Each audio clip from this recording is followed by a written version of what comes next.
Shalom, selamat hari Minggu. Tuhan Yesus memberkati kita. Tuhan Yesus baik, sangat baik, dan teramat baik. Kita tetap menjaga kesehatan kita. Saya berdoa, kami berdoa supaya semua kita dalam perlindungan Tuhan Yesus Kristus. Kembali kita akan merenungkan kebenaran firman Tuhan, karena kita tahu kebenaran firman Tuhan adalah makanan rohani, ya, roti hidup yang akan mengenyangkan kita. Ketika kita rindu, kita haus, maka Dia juga yang akan memuaskan kita. Baik, kita tundukkan kepala, kita berdoa. Bapa di sorga, terima kasih untuk kebenaran firman-Mu. Dari hari ke hari, dari waktu ke waktu, kami menikmatinya karena lebih manis daripada tetesan madu dan lebih berharga dari emas permata. Ketika kami memilikinya dan kami dapat pewahyuan yang baru dari Roh Kudus, maka kami juga akan kuat, mampu bertahan di hari-hari ini. Topang kami dengan kebenaran-Mu, sehingga kami terus berjalan di dalam kehendak-Mu dan di dalam takut akan Tuhan.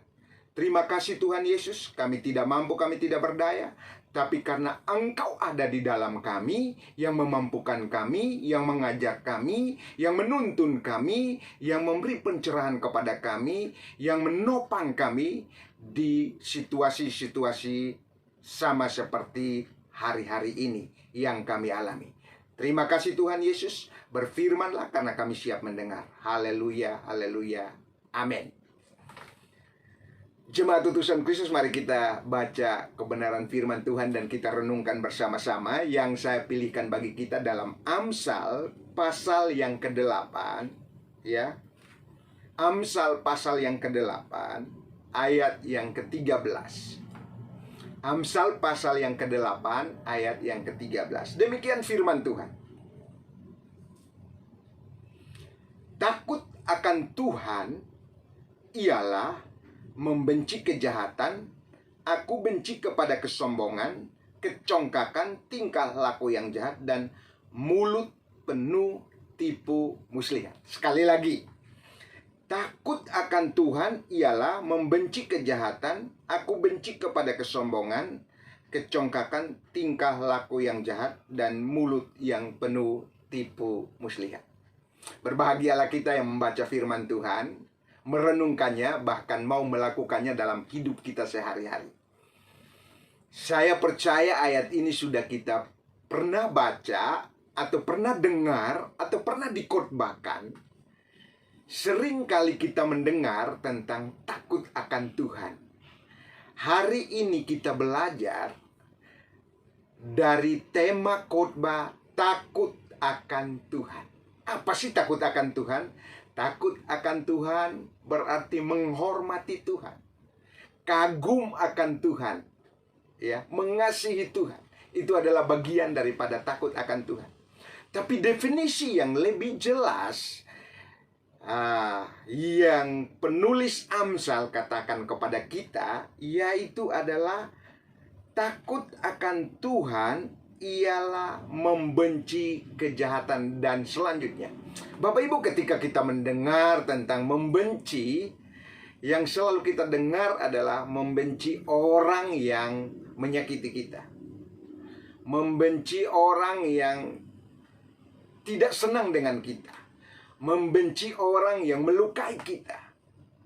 Tetapi dalam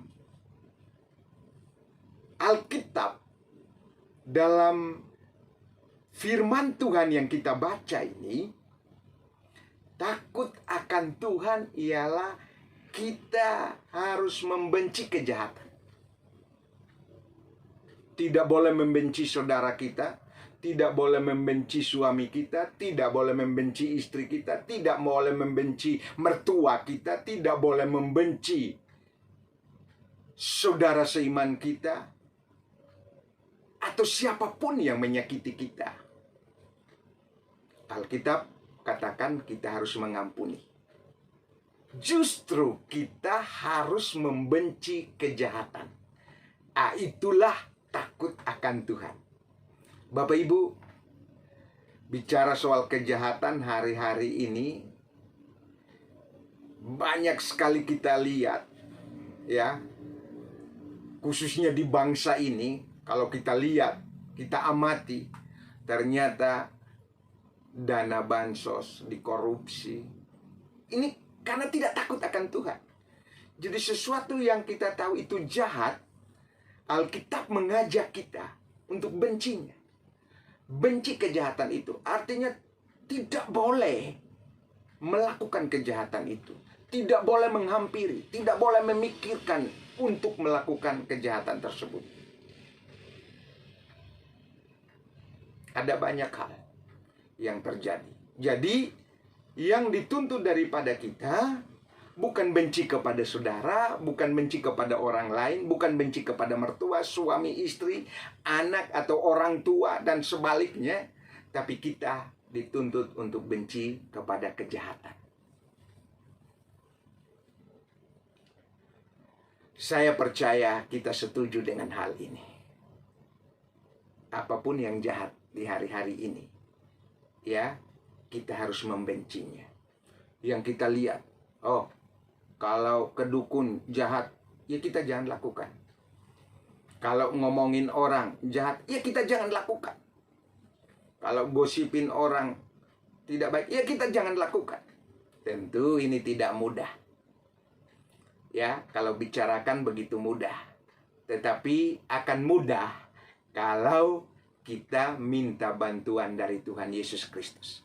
Roh Kudus di dalam kita akan memampukan kita dari hari ke hari, akan menginsafkan kita, akan menyadarkan kita untuk membenci terhadap kejahatan.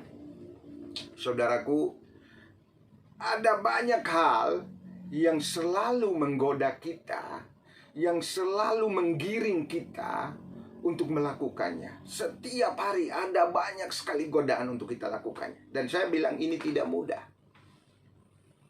Hanya orang-orang yang bergantung kepada Tuhan, hanya orang-orang yang meminta bantuan kepada Tuhan Yesus Kristus, yang telah menempatkan rohnya di dalam kita, yang akan memampukan kita membenci kepada kejahatan. Jadi yang dituntut takut akan Tuhan adalah benci kejahatan, bukan benci kepada saudara dan kepada orang lain atau keluarga atau siapa saja. Kita dituntut benci kejahatan. Itu adalah ciri-ciri takut akan Tuhan, pengertian daripada takut akan Tuhan. Nah, ini didefinisikan dengan jelas bahwa takut akan Tuhan itu kita harus benci kepada kejahatan. Dan saya percaya semua kita setuju dengan hal ini. Dan kita lihat lagi, tidak hanya benci kepada kejahatan, tapi benci kepada kesombongan. Kesombongan itu lebih kepada menganggap diri lebih hebat, lebih bisa. Yang dimiliki itu adalah karena kekuatan sendiri, ya, karena kemampuannya sendiri. Itu orang sombong. Saudaraku, kadang-kadang kita merasa tidak sombong. Tapi di hadapan Tuhan, kadang-kadang kita sombong. Kita sombongkan apa? Wah, sudah sering konseling jadi gampang. Masalah ini gampang. Oh, paling solusinya begitu. Itu orang sombong. Wah, sudah tahu firman ini sehingga kita lebih, meremehkan orang lain. Tidak tahu. Itulah orang sombong. Tapi kalau orang rendah hati, dia mau belajar dari siapa saja. Orang yang rendah hati, dia mau mendengar siapa saja. Dan tentunya yang disampaikan adalah kebenaran, firman Tuhan. Sehingga siapa saja yang menyampaikan kebenaran firman Tuhan, siapa saja yang menyampaikan nasihat yang baik, orang yang rendah hati, orang yang tidak sombong akan mau mendengar. Walaupun dia sudah tahu, walaupun dia sudah paham, walaupun statusnya lebih tinggi, tetapi karena dia bukan orang sombong, dia belajar mendengar. Sehingga itulah ciri takut akan Tuhan. Membenci kejahatan, sesuatu yang jahat dihindarinya, sesuatu yang membuat dirinya bangga dan sombong dengan itu, dia tidak mengandalkannya. ya, dia tidak menganggap dirinya lebih hebat. Yang berikut, takut akan Tuhan selain daripada kesombongan, kecongkakan. Kecongkakan lebih kepada mengasihi diri sendiri, fokus kepada diri sendiri, menganggap diri sendiri lebih pintar, lebih bisa dari yang lain. Itu pun juga tidak termasuk dalam takut akan Tuhan. Benci, ya, kepada kecongkakan, benci kepada kesombongan, benci kepada kejahatan. Bahkan juga berikut, tingkah laku yang jahat. Jadi tingkah laku yang jahat, ada hal-hal yang jahat yang sering kali kita hadapi dalam kehidupan ini. Tuhan bilang membencinya. Contoh, setiap hari ada hal-hal yang kadang-kadang kita ucapkan di hadapan Tuhan, di hadapan sesama. Khususnya ibu-ibu kadang-kadang mengeluarkan perbendaharaan kata-kata yang menyakitkan, kata-kata yang tidak pantas diucapkan, kata-kata yang tidak pantas dikeluarkan. Ini pun juga adalah tingkah laku yang jahat, sikap yang jahat, tutur kata yang jahat. Ada hal-hal yang kita lakukan tidak menyenangkan Tuhan.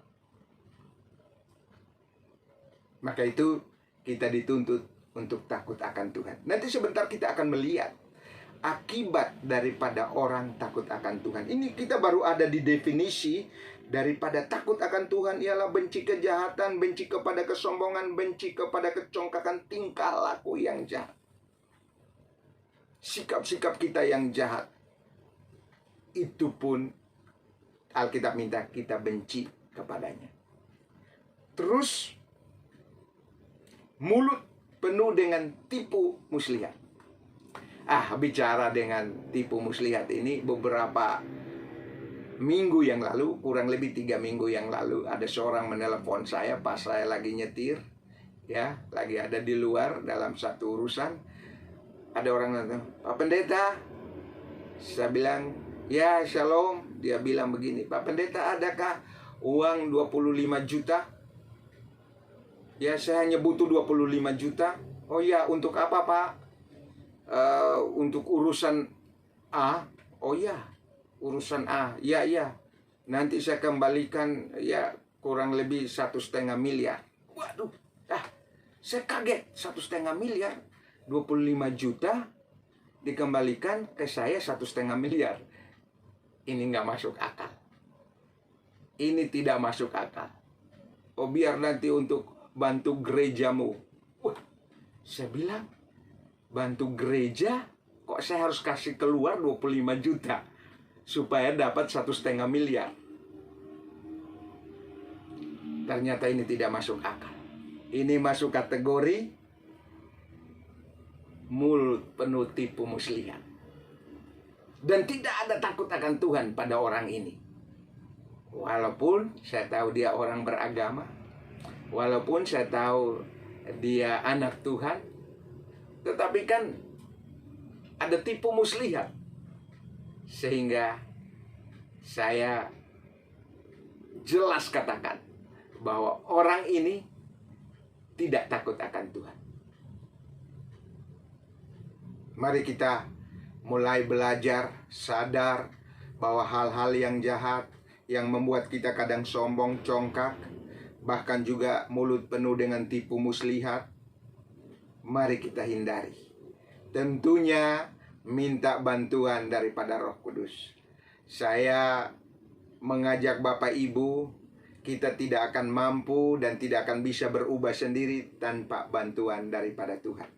Supaya kita dibawa dan didapatkan adalah orang-orang yang takut akan Tuhan.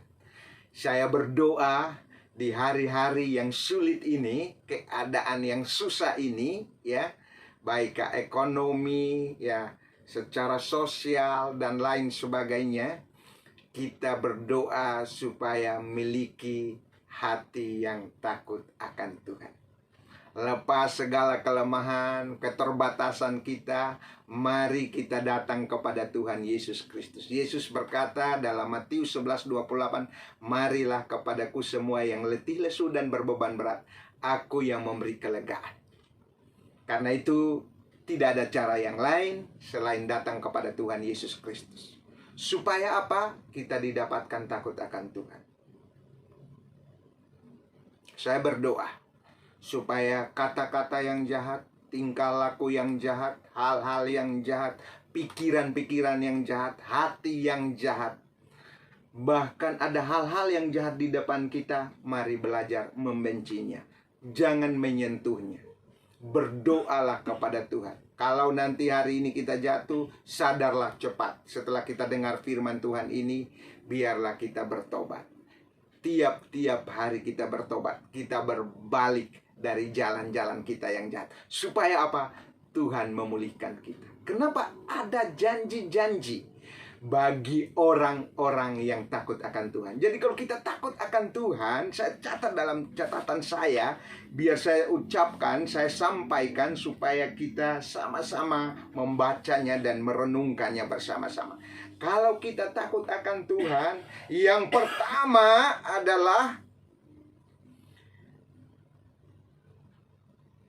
memperpanjang umur kita. Amsal 10 ayat 27.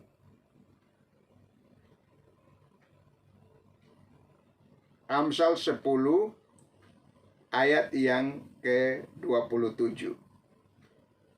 Ya, kita lihat. Amsal 10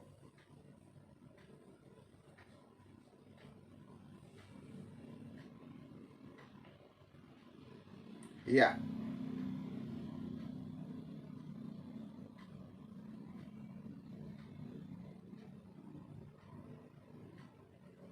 Amsal pasal 10 ayat yang ke-27.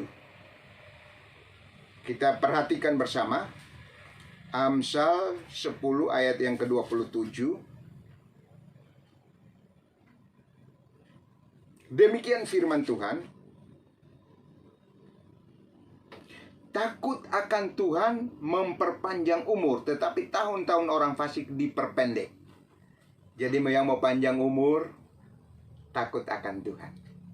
Takut akan Tuhan artinya apa? Yang tadi yang sudah saya sebutkan awal itu. Biarlah menjadi bagian kita, biarlah menjadi renungan kita, bahkan kita sadar bahwa takut akan Tuhan, poinnya ini. Maka akibatnya adalah panjang umur. Apakah benar Alkitab katakan? Benar. Raja Hizkia dalam 2 Raja-Raja 20 ayat 1 sampai ke 6. Hizkia jatuh sakit dan sangat menderita. Lalu Tuhan mengutus Nabi Yesaya datang kepadanya memberitahu bahwa siapkan dirimu dan beritahu kepada keluargamu, sebentar lagi engkau akan meninggal. Tapi Hizkia berbalik sebelum Nabi Yesaya keluar. Hizkia berbalik dan berdoa kepada Tuhan. Ini sikap takut akan Tuhan. Dia datang kepada Tuhan Yesus Kristus di tengah pergumulannya, di tengah bebannya yang berat, sakitnya yang berat. Dia datang pada Tuhan Yesus Kristus yang tadinya sudah ditentukan Tuhan bahwa sebentar lagi akan kembali. Namun apa yang terjadi? Tuhan menambahkan 15 tahun lagi kepada Hizkia. Kalau kita baca dalam 2 Raja-Raja, ya coba kita perhatikan bersama. Dalam 2 Raja-Raja, supaya lebih jelas. Dalam 2 Raja-Raja, ya, 2 Raja-Raja pasal 20 ayat 1. Demikian firman Tuhan. Pada hari-hari itu Hizkia jatuh sakit dan hampir mati. Lalu datanglah Nabi Yesaya bin Amos dan berkata kepadanya, beginilah firman Tuhan, sampaikanlah pesan terakhir kepada keluargamu, sebab engkau akan mati, tidak akan sembuh lagi. Lalu Hizkia memalingkan mukanya ke arah dinding dan berdoa kepada Tuhan. Ah Tuhan, ingatlah kiranya bahwa aku telah hidup di hadapan-Mu dengan setia dan dengan tulus hati, dan bahwa aku telah melakukan apa yang baik di mata-Mu. Kemudian menangislah Hizkia dengan sangat. Tetapi Yesaya belum lagi keluar dari pelataran tengah, Tiba-tiba datanglah firman Tuhan kepadanya, baliklah dan katakanlah kepada Hizkia, raja umatku, beginilah firman Tuhan Allah Daud, bapa leluhurmu, telah ku dengar doamu dan telah ku lihat air matamu. Sesungguhnya aku akan menyembuhkan engkau pada hari yang ketiga. Engkau akan pergi ke rumah Tuhan. Aku akan memperpanjang hidupmu 15 tahun lagi, dan aku akan melepaskan engkau dan kota ini dari tangan Raja Asyur. Aku akan memagari kota ini oleh karena aku dan oleh karena Daud hambaku. Jadi saudaraku, perhatikan ayat tadi dikatakan ditambahkan 15 tahun. Dan benar Alkitab catat, orang yang takut akan Tuhan akan dipanjangkan umurnya. Haleluya. Saya percaya setiap kita pasti rindu panjang umur. Dan tidak hanya panjang umur, tapi diberkati untuk memberkati orang lain. Dijadikan Tuhan menjadi saluran berkat bagi orang lain. Saya dengar khotbah di Jumat malam bahwa orang yang diberkati bukan berapa banyak hartanya, tapi seberapa dia menjadi saluran berkat. Dengan apa yang dia miliki, dengan pengetahuannya, dengan kemampuannya, dengan tenaganya, dengan kasihnya, dengan keuangannya, dengan hartanya, dengan jabatannya, dia menjadi saluran berkat. Itulah orang-orang yang diberkati, yang disampaikan di hari Jumat malam oleh pembicara. Ya, kita percaya itu sebuah pewahyuan yang baik. Jadi kalau kita takut akan Tuhan, maka yang pertama, Tuhan berjanji memperpanjang umur kita. Haleluya. Hari-hari ini COVID menyerang siapa saja, tua, muda, tidak kenal siapa-siapa, selalu menyerang. Tetapi masih ada pengharapan di dalam Yesus. Ketika kita diserang COVID, kita sungguh-sungguh mau berdoa sama seperti Hizkia. Masih ada kemurahan, masih ada belas kasihan, masih ada anugerah. Kita datang pada Yesus. Biarlah Yesus memberi kita panjang umur dan menikmati hidup dengan Tuhan. Tentu panjang umur, tetapi kita juga harus penuh damai sejahtera dan sukacita. Yang kita doakan, seorang ibu yang mungkin saya posting di grup telah dipanggil kembali oleh Tuhan.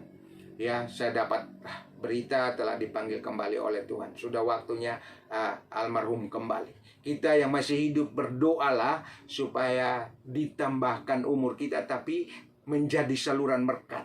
Jangan menjadi troublemaker atau pembuat masalah. Justru kita hadir di mana menghadirkan Tuhan. Sebagai anak hadir di dalam rumah tangga, menjadi berkat bagi orang tua, bagi saudara-saudara kita. Sebagai orang-orang atau keluarga kita hadir di lingkungan kita, menjadi saluran berkat. Sebagai pelayan-pelayan Tuhan kita hadir bisa melayani orang lain. Karena Tuhan tambahkan panjang umur di dalam kehidupan kita. Itulah janjinya bagi orang-orang yang takut akan Tuhan. Ya, kalau mau panjang umur, takutlah akan Tuhan. Takutlah akan Tuhan. Ya, takut Tuhan yang tadi saya sudah uraikan ya, jangan sampai kita lupa. Benci kepada kejahatan ya, benci kepada kesombongan, benci kepada kecongkakan, mulut tipu muslihat. Mungkin kita lolos yang tidak sombong, tapi mulut kita ini aduh, orang lain aduh, gosip sini, ngomong sini, nggak bicara, membicarakan orang.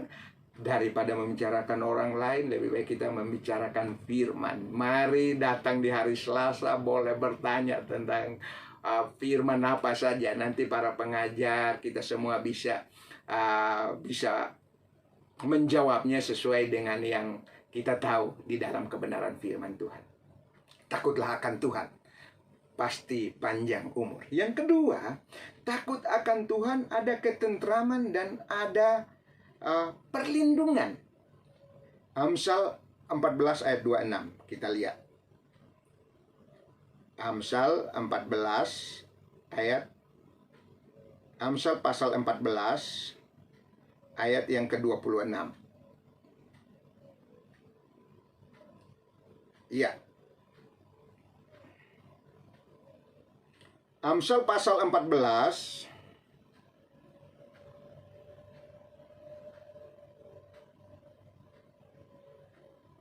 ayat yang ke-26. Demikian firman Tuhan. Dalam takut akan Tuhan ada ketentraman yang besar, bahkan ada perlindungan bagi anak-anaknya.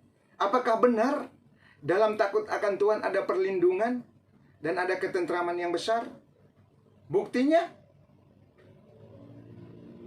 kita lihat perjalanan bangsa Israel. Waktu mereka tidak takut akan Tuhan, maka banyak musuh yang menyerang mereka. Tapi waktu mereka takut akan Tuhan, Tuhan melindunginya. Kalau kita baca perjalanan bangsa Israel, di mana hidup mereka seperti itu keadaannya. Jadi kalau mereka tidak takut akan Tuhan, ada saja hal-hal yang menyerang mereka. Tetapi kalau mereka takut akan Tuhan, dilindungilah, disertai, ada mujizat. Kita lihat lagi. Dalam takut akan Tuhan, yang ketiga terhindar dari jerat maut. Amsal 14 ayat 27. Takut akan Tuhan adalah sumber kehidupan sehingga orang terhindar dari jerat maut. Boleh ada maut di depan kita, tetapi Tuhan berjanji orang yang takut akan Tuhan akan terhindar. Contoh, Rasul Paulus di Malta, ya. Waktu mereka ada di Pulau Malta, mereka lagi mengumpulkan ranting-ranting, Rasul Paulus dipagut oleh ular, ya. Tetapi ular itu dikebas, kemudian masuk ke dalam api, dan Alkitab catat Paulus tidak terluka.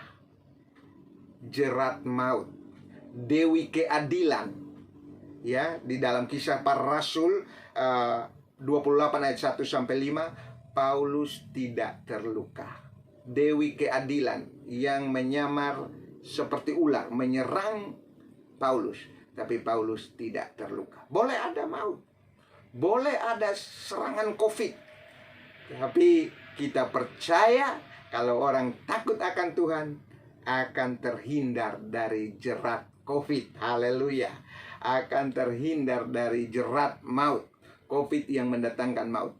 Yang terpenting kita takut akan Tuhan. Saya percayakan hal ini, dan saya berdoa supaya jemaat Tuhan lebih percaya kepada Tuhan dan melakukan firman Tuhan, melakukan perintah-perintahnya. Maka saya percaya jerat maut boleh ada, kita terluputkan. Yang berikut, dalam takut akan Tuhan, poin yang keempat, Tuhan senang. Dalam Mazmur 147 ayat 11, kita lihat.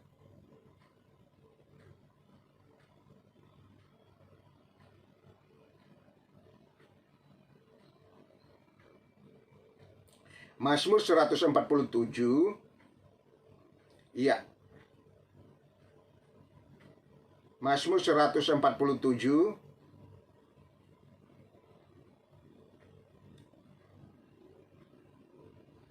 ayat yang ke-11.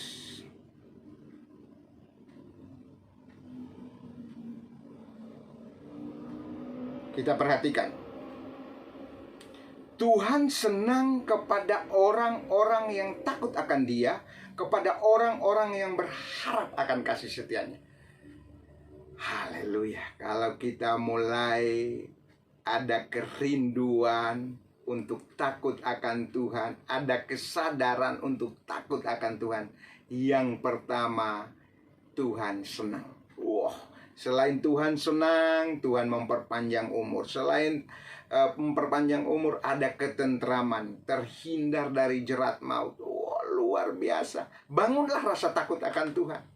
Tidak hanya itu saja, tapi dikatakan selain Tuhan senang, orang yang takut akan Tuhan diberkati. Mazmur 128 ayat yang keempat, nanti baca Mazmur 128 ayat yang keempat. Orang yang takut akan Tuhan diberkati. Diberkati dengan apa? Damai. Diberkati dengan sukacita. Dia sanggup mengucap syukur di tengah keadaan dan kondisi sulit. Takut akan Tuhan. Takut akan Tuhan. Takut akan Tuhan. Kita harus bergairah untuk punya sikap takut akan Tuhan, punya hati takut akan Tuhan, punya pikiran, perasaan takut akan Tuhan. Karena pasti diberkati dan tidak akan berkekurangan. Mazmur 34 ayat yang ke-9. Jadi orang yang takut akan Tuhan tidak akan berkekurangan. Selalu ada persediaan. Bicara soal kekurangan, Alkitab mencatat dalam kitab Matius, burung di udara Tuhan pelihara. Apalagi kita anak-anaknya. Bapak Ibu tidak akan berkekurangan kalau takut akan Tuhan. Mazmur 34 ayat yang ke-9. Kita lihat apakah benar? Benar. Pesta di Kana. Ya. Kita lihat air anggur sudah habis. Tetapi Yesus hadir dan buat mujizat. Ada anggur. Ada persediaan. Ya. Kalau Yesus hadir, maka ada persediaan. Berharaplah kepada Yesus. Takutlah kepada Tuhan Yesus. Hormati Dia. Dengan apa? Sikap membenci kejahatan. Sikap sombong, congkak, tipu muslihat di mulut, dan lain sebagainya.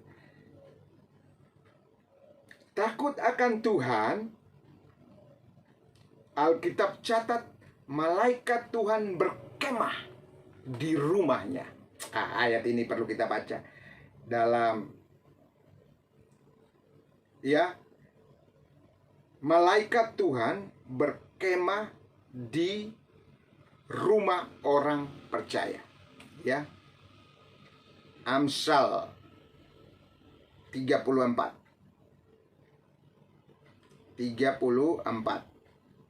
Oh, sorry. Mazmur 34. Sorry. Mazmur 34, bukan Amsal. Mazmur 34.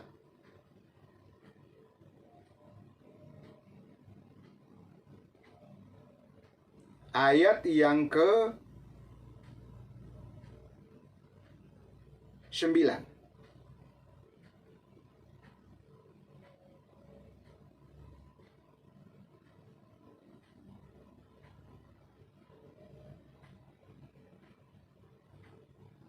Mazmur 34 ayat yang ke-9. Takut akan Tuhan hai orang-orang yang kudus, sebab tidak berkekurangan orang yang takut akan Dia. Kalau kita lihat ayat yang ke-7, malaikat Tuhan berkemah di sekeliling orang yang takut akan Dia, lalu meluputkan mereka. Tuhan memerintahkan malaikatnya berkemah di rumah orang yang takut akan Dia. Jadi tidak perlu takut. Ada pasukan malaikat yang menjaga Bapak Ibu. Jadi pasukan sorgawi yang diutus oleh Tuhan untuk menjaga Bapak Ibu. Yang terpenting isi rumah itu, orang-orang di rumah itu takut akan Tuhan. Haleluya, haleluya. Yang berikut, selain malaikat Tuhan berkemah, Tuhan bergaul karib. Ya, Tuhan bergaul karib. Coba kita lihat Mazmur pasal yang kedua, ayat yang ke-14.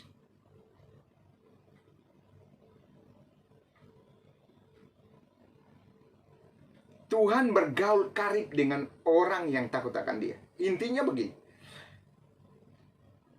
Tuhan yang bergaul dengan kita karena kita takut akan Tuhan. Kalau Tuhan yang bergaul dengan kita, jangan takut akan COVID, jangan takut berkekurangan, jangan takut sakit, jangan takut akan apa-apa yang terjadi. Kenapa? Karena Dia bergaul dengan kita. Tidak hanya bergaul dengan kita, kita harus sadar, kita harus tahu, kita harus percaya bahwa Dia ada di dalamku. Sehingga seringkali saya nyanyikan lagu ini di setiap kesempatan. Yesus terlebih besar, Yesus terlebih besar di dalamku, di dalamku. Yesus terlebih besar, Yesus terlebih besar di dalamku selama-lamanya. Dia sahabat kita, Dia Bapa kita, Dia penolong kita, Dia juga yang mengampuni dosa kita, Dia juga yang memberi kita jalan keluar.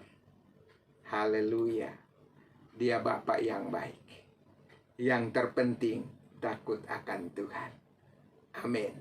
Yang terakhir, kalau orang takut akan Tuhan, dalam Mazmur 25 ayat yang ke-12, Tuhan yang menunjukkan jalan yang harus dipilihnya. Ini yang terakhir, saudaraku.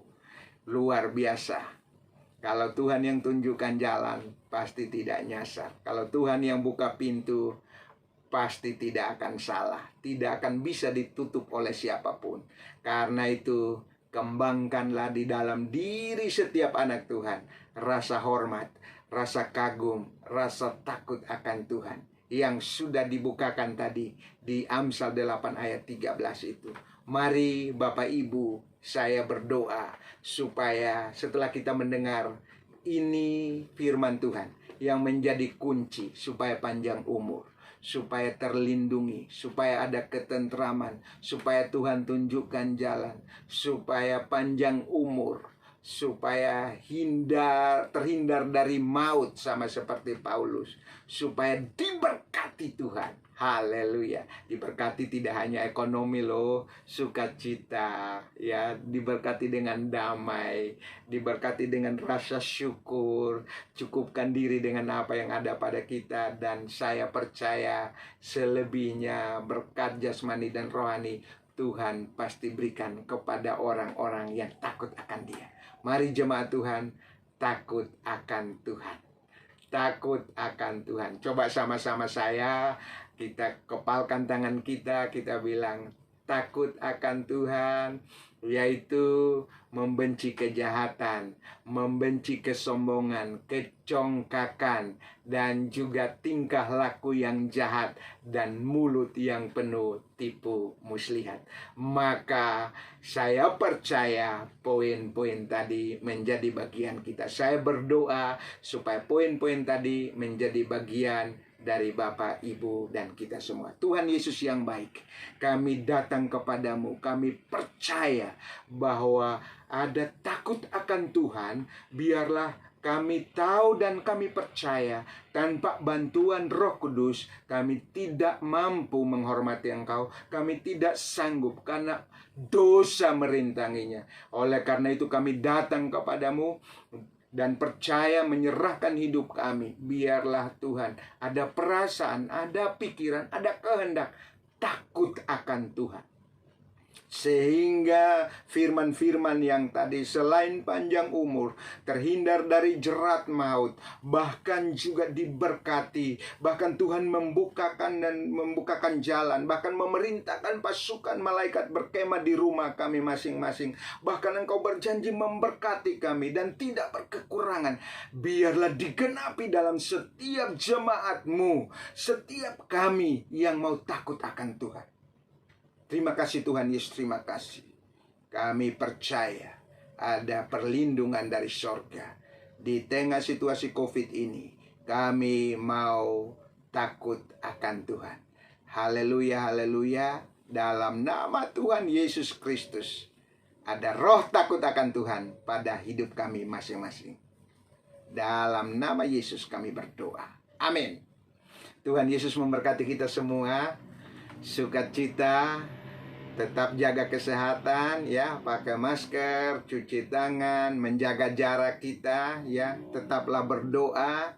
Kita masih dalam masa-masa PPKM, kita tetap di rumah kita masing-masing. Kalau tidak terlalu penting untuk keluar, janganlah keluar atau berkumpul dengan saudara-saudara. Banyak yang terpapar, kita doakan mereka yang sudah terpapar biar disembuhkan. Kita doakan para medis. Mari bergabung dalam doa di Jumat dan juga pengajaran di hari Selasa, karena hambanya Pak Budi akan berbicara tentang kehidupan sesudah kematian. Jadi ada satu kehidupan sesudah kematian. Tentunya untuk mau hidup akan datang ditentukan oleh hidup hari ini. Tuhan Yesus memberkati kita. Selamat hari Minggu. Shalom.